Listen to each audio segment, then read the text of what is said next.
In any financial market, orders send instructions for the buy or sell of a particular asset.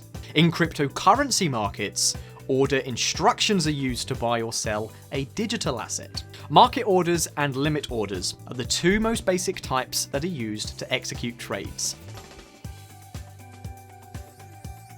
My name is Josh, and in this video we will review the two order types, market order and limit order. A market order is the instruction to buy or sell a digital asset instantly at the ongoing rate in the market. Market orders are usually carried out to execute a specific trade immediately. Once the order is placed, it goes on the top of the order book of the cryptocurrency exchange platform and will be executed at the current market price. Now, when placing a market order, it's important to know that since cryptocurrency market prices change within seconds, it's possible that the complete order is executed at a slightly different rate than you first anticipated.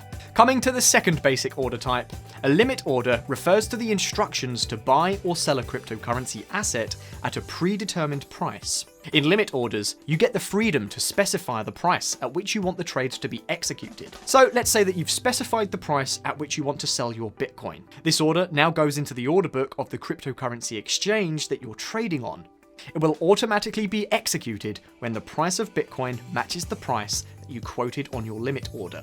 A limit order allows a trader to execute cryptocurrency trades at their preferred market conditions. Placing a limit order also prevents a trader from selling an asset at a loss and helps them to avoid buying a digital asset at a higher price. But while placing a limit order, it's important to know that there is no guarantee that the order will be executed. If the price of your asset does not match your pre-specified price, your trade will not be completed.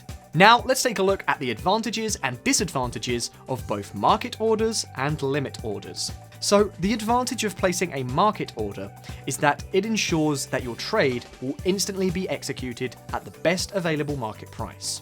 Alternatively, in limit orders, there is no guarantee that your trade will be executed at all.